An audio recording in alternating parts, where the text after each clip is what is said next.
Assalamualaikum warahmatullahi wabarakatuh. Halo teman-teman semuanya. Pada kesempatan kali ini saya akan menjelaskan tentang cara pembuatan larutan standar dan standarisasi untuk proses titrasi dalam menentukan kadar asam cuka di pasaran. Dan ini merupakan salah satu konsep dari titrasi asidi alkalimetri. Ya, sebelumnya perkenalkan, saya Hamzah Mahu, NIM 4311420056. Saya dari jurusan Kimia, Fakultas Matematika dan Ilmu Pengetahuan Alam Universitas Negeri Semarang. Oke teman-teman, sebelumnya saya akan menjelaskan dulu hal-hal umum seputar titrasi. Yang pertama yaitu tentang pengertian titrasi. Apa sih titrasi? Jadi, titrasi adalah salah satu prosedur analisis kuantitatif yang dilakukan dengan mereaksikan analit dengan suatu reaksi, sehingga jumlah zat-zat yang bereaksi satu sama lain ekuivalen. Artinya, zat-zat yang bereaksi telah bereaksi secara sempurna atau tepat saling menghabiskan, sehingga tidak ada zat-zat yang tersisa. Selanjutnya ada beberapa istilah-istilah di dalam titrasi. Di antaranya yang pertama adalah titran. Titran adalah larutan penetrasi atau yaitu larutan yang ditambah dari buret. Kemudian istilah yang kedua ada titrat. Titrat adalah larutan yang dititrasi. Kemudian ada zat standar primer. Istilah zat standar primer ini merupakan zat yang digunakan untuk membuat larutan standar primer. Kemudian untuk zat standar primer ini memiliki beberapa syarat, diantaranya yaitu memiliki kemurnian yang tinggi, kemudian bersifat stabil dan tidak bersifat higroskopis, dan memiliki MR yang tinggi. Hal ini bertujuan untuk menghindari kesalahan relatif yang terjadi ketika menimbang zat. Penimbangan massa besar akan lebih mudah memiliki kesalahan yang lebih kecil dibandingkan dengan menimbang suatu zat dengan massa yang kecil. Nah, untuk contoh zat standar primer yang akan digunakan pada praktikum ini yaitu zat standar primer asam oksalat. Selanjutnya yaitu istilah tentang larutan standar atau larutan baku. Larutan standar atau larutan baku adalah larutan yang konsentrasinya telah diketahui dengan teliti dan digunakan untuk menitrasi. Di mana larutan standar atau larutan baku ini dibagi menjadi dua. Yang pertama adalah larutan standar primer dan yang kedua adalah larutan standar sekunder. Dan untuk larutan standar primer sendiri dibuat dari zat standar primer, konsentrasinya pasti dan stabil atau tidak berubah-ubah. Kemudian untuk larutan standar sekunder, konsentrasinya ditentukan dengan larutan standar primer melalui proses standarisasi sebagai larutan standar pada titrasi. Larutan ini dibuat dari zat standar sekunder. Dan pada percobaan ini larutan standar sekundernya merupakan larutan NaOH. Kemudian istilah terakhir dalam titrasi yaitu indikator. Indikator merupakan reagen dengan sifat fisik atau biasanya warna yang dapat berubah secara cepat di sekitar titik ekuivalen. Kegunaan dari indikator ini adalah untuk menandai tercapainya titik akhir titrasi, di mana dengan adanya perubahan warna jelas sekitar pH titik ekuivalen. Kemudian pemilihan indikator sangat membantu buat keberhasilan titrasi. Penentuan indikator yang tidak sesuai menyebabkan kesalahan penentuan dalam titik akhir titrasi.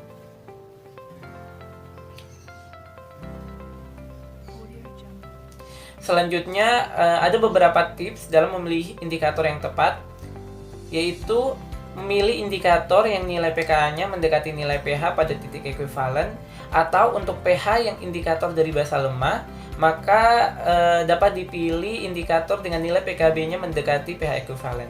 Nah, contoh indikator yang digunakan dalam proses titrasi kali ini yaitu indikator phenolphthalein atau indikator PP.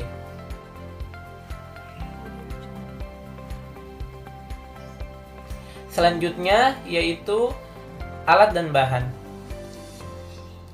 Alat dan bahan yang akan digunakan dalam praktikum kali ini diantaranya ada neraca analitik yang akan kita gunakan untuk menimbang padatan NaOH dan padatan asam oksalat. Kemudian ada kaca arloji sebagai wadah padatan NaOH dan asam oksalat yang akan ditimbang. Kemudian ada labu ukur 100 ml sebagai penampung larutan asam oksalat dan larutan NaOH. Kemudian ada corong yang digunakan untuk memasukkan asam oksalat ke dalam labu ukur dan NaOH ke dalam buret. Kemudian ada labu Erlenmeyer yang akan digunakan untuk proses titrasi. Kemudian ada spatula yang akan digunakan untuk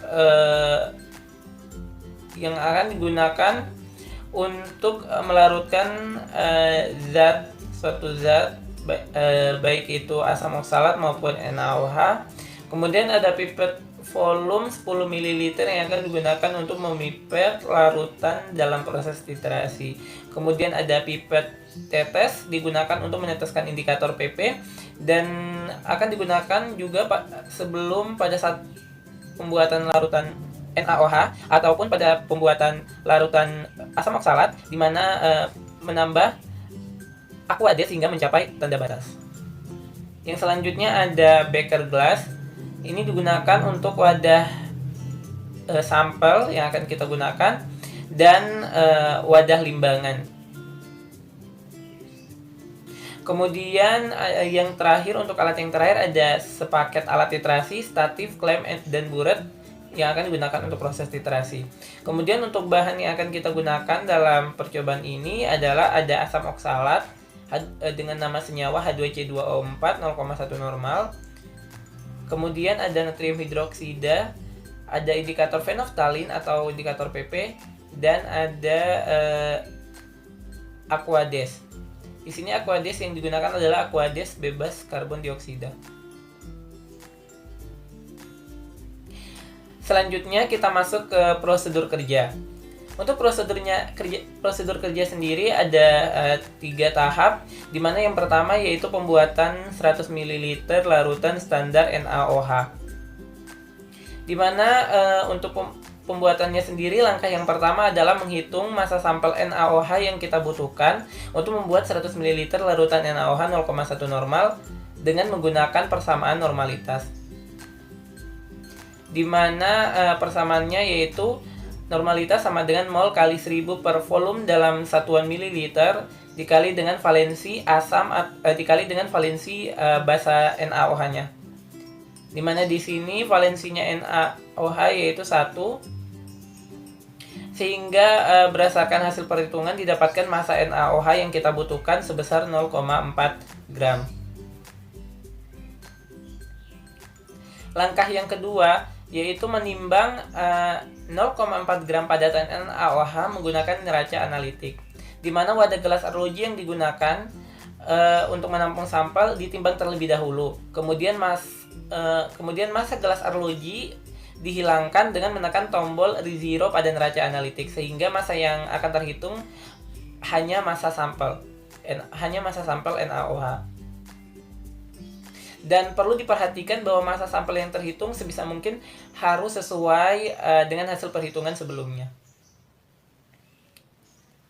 Langkah yang ketiga yaitu masukkan sampel NaOH yang ditimbang ke dalam beker gelas menggunakan spatula. Selanjutnya bilas gelas arloji dengan sedikit aqueous bebas CO2 dan tuang kembali ke dalam beker gelas. Hal ini bertujuan untuk memastikan sampel NaOH tidak tertinggal di dalam gelas arloji.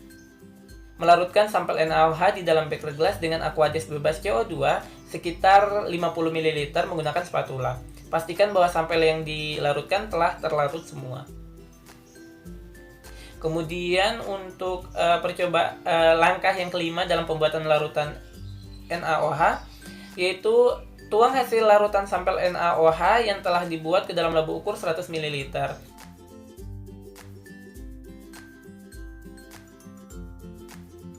Kemudian untuk memastikan bahwa zat NaOH tidak tersisa dalam beker gelas, maka bilas kembali beker gelas yang digunakan dengan aqueous sekitar 10 ml dan tuang kembali ke dalam labu ukur.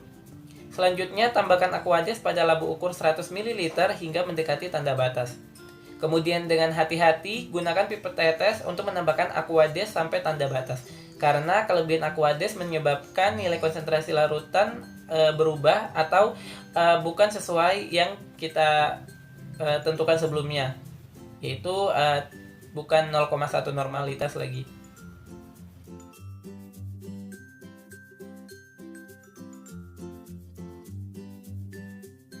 Kemudian untuk langkah yang terakhir adalah tutup penutup labu ukur, kemudian homogenkan larutan NaOH yang telah dibuat.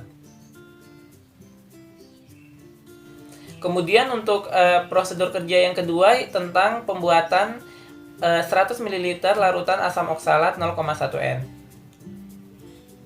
Langkah yang pertama yaitu kita menghitung massa sampel asam oksalat yang kita butuhkan untuk membuat 100 ml larutan asam oksalat 0,1 normal dengan menggunakan persamaan normalitas seperti langkah sebelumnya.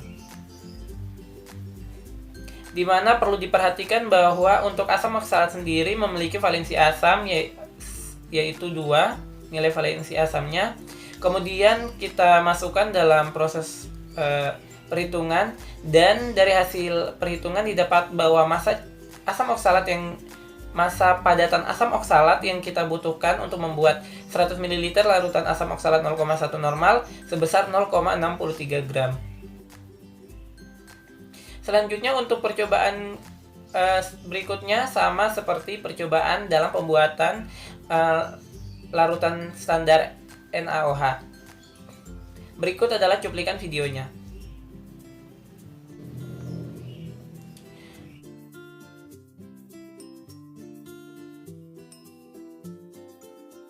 Prosedur tentang standarisasi larutan NaOH, di mana standarisasi ini akan digunakan untuk proses titrasi untuk menentukan asam cuka di pasaran. Dan untuk standarisasi NaOH dilakukan dengan larutan asam oksalat 0,1 normal. Langkah yang pertama yaitu masukkan larutan NaOH yang akan dititrasi menggunakan corong sampai batas 0 pada buret. Kemudian pipet larutan asam oksalat 0,1 normal yang telah dibuat sebanyak 10 ml dan dimasukkan ke dalam labu Erlenmeyer menggunakan pipet volume.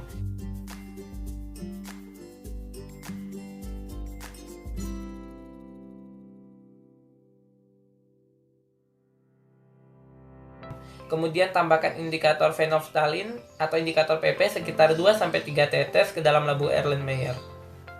Langkah selanjutnya, titrasi asam oksalat tersebut dengan larutan NaOH dari buret sampai titik akhir titrasi yang ditandai dengan perubahan warna dan tidak berwarna menjadi merah muda. Catat volume yang keluar dari buret dan lakukan percobaan standarisasi sebanyak 3 kali untuk mendapat nilai konsentrasi yang akurat. Untuk alat bahan dan prosedurnya, saya mengambil referensi dari YouTube dan akan saya cantumkan di akhir video nanti. Selanjutnya yaitu tentang data pengamatan, di mana bisa dilihat pada tabel pada perlakuan yang pertama itu 10 ml larutan asam oksalat 0,1 N di dalam labu Erlenmeyer dan berdasarkan hasil pengamatan warnanya bening. Kemudian perlakuan kedua yaitu kita masukkan 3 tetes indikator phenolphthalein atau indikator PP ke dalam larutan asam oksalat dan berdasarkan pengamatan tidak terjadi perubahan warna. Kemudian pada perlakuan ketiga yaitu dalam proses titrasi, ya, dimana pada saat titik akhir titrasi terjadi perubahan warna menjadi merah muda.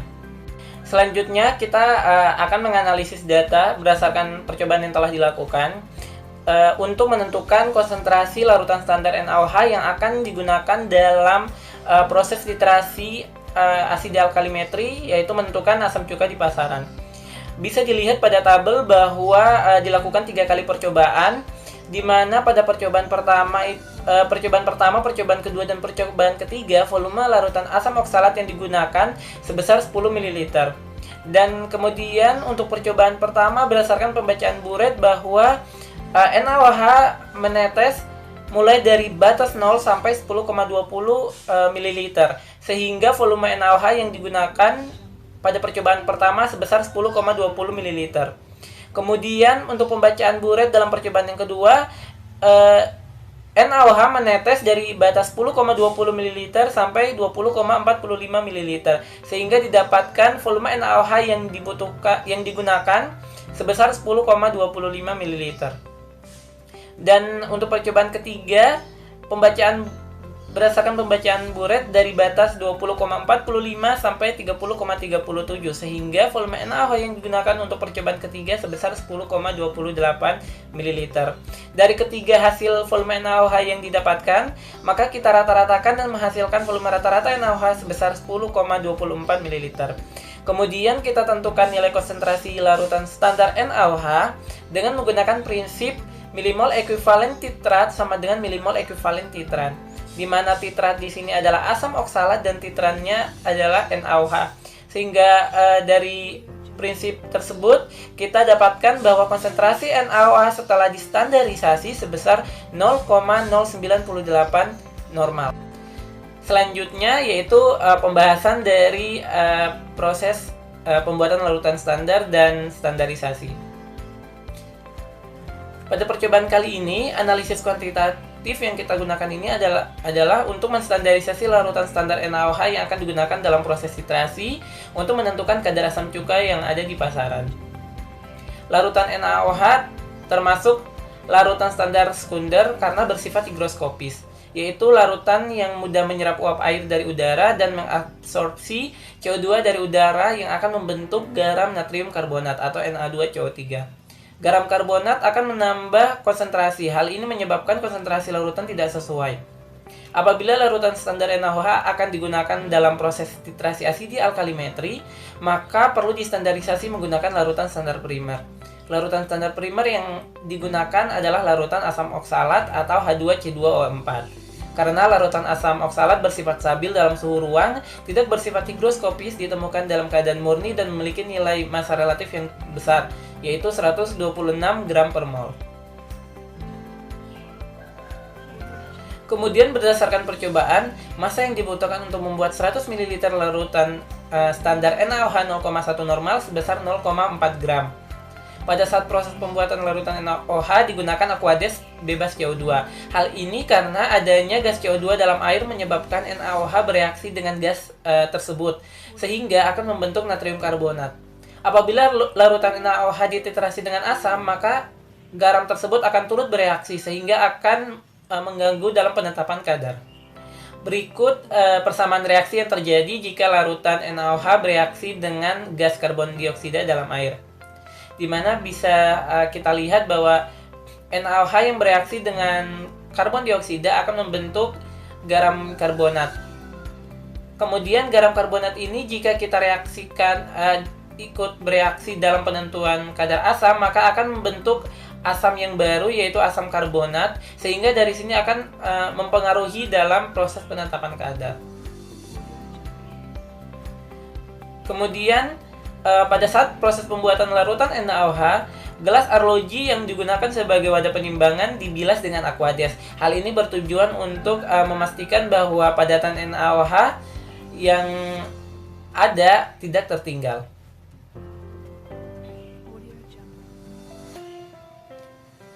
Kemudian setelah selesai membuat larutan NaOH, simpan kembali padatan NaOH sisa dalam wadah botol yang terbuat dari bahan plastik atau polietilen dan bukan kaca. Hal ini disebabkan NaOH bila dibiarkan dalam waktu yang cukup lama akan bereaksi dengan kaca yang mengandung silika atau SO2.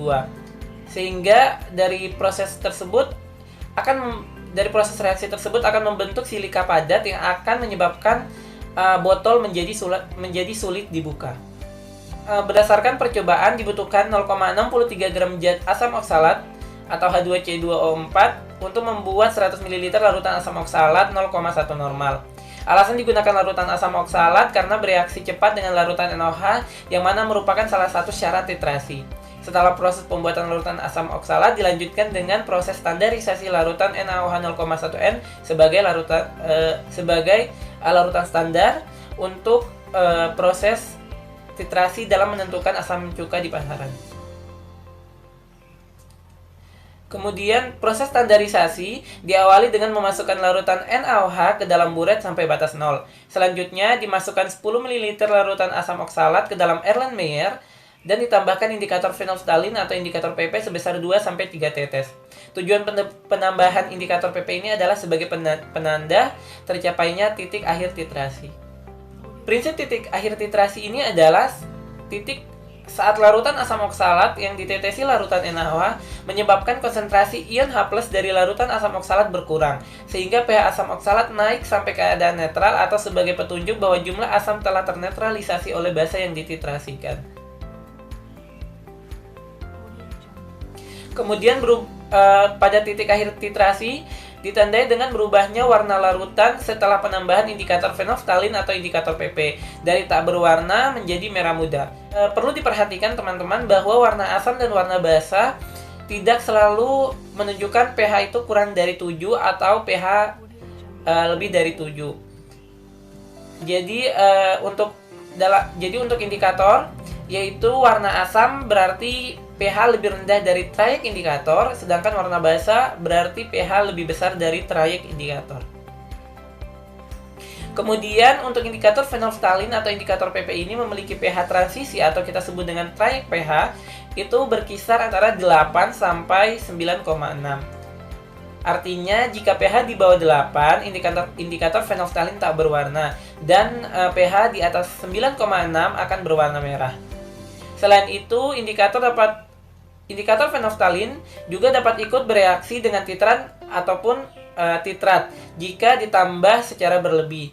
Oleh karena itu, cukup 2-3 tetes saja. Karena jika ditambah berlebih maka akan menyebabkan pengaruh terhadap proses titrasi.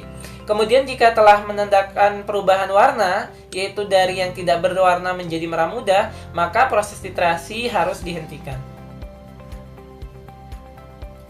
Dan berikut merupakan persamaan antara indikator PP dengan titran. Bisa dilihat pada slide teman-teman.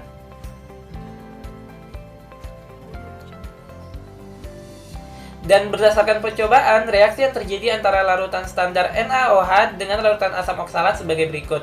Di mana larutan NaOH kita reaksikan dengan larutan asam oksalat membentuk garam asam oksalat Na2C24 dan H2O. Selanjutnya, volume larutan NaOH yang dikeluarkan dari buret dicatat dan dihitung dengan meniskus larutan dalam buret sebelum dan setelah titrasi. Berdasarkan hasil percobaan, volume larutan NaOH dilakukan 3 kali percobaan atau triplo. Volume rata-rata untuk ketiga percobaan di atas sebesar 10,30 ml. Dari data yang didapatkan, selanjutnya dilakukan perhitungan konsentrasi larutan NaOH dengan menggunakan prinsip netralisasi, yaitu menggunakan persamaan milimol ekuivalen titrat sama dengan milimol ekuivalen titran. Dari hasil perhitungan didapatkan bahwa konsentrasi larutan NaOH yang telah distandarisasi sebesar 0,098 normal. Nilai normalitas tersebut berbeda dari penetapan konsentrasi sebelumnya, yaitu 0,1 N, sehingga perubahan tersebut menunjukkan tujuan dari proses standarisasi. Sehingga larutan standar NaOH setelah distandarisasi yaitu sebesar 0,098 N siap digunakan untuk titrasi asida alkalimetri dalam menentukan kadar asam cuka di pasaran. Berikut adalah hasil penjelasan dan ini merupakan referensi yang saya ambil untuk menjelaskan proses pembuatan larutan standar NaOH, asam oksalat, dan proses standarisasi. Cukup sekian dari saya. Mohon maaf apabila ada kesalahan atau kekurangan kata. Saya mohon maaf. Wabillahi taufik wal hidayah. Wassalamualaikum warahmatullahi wabarakatuh.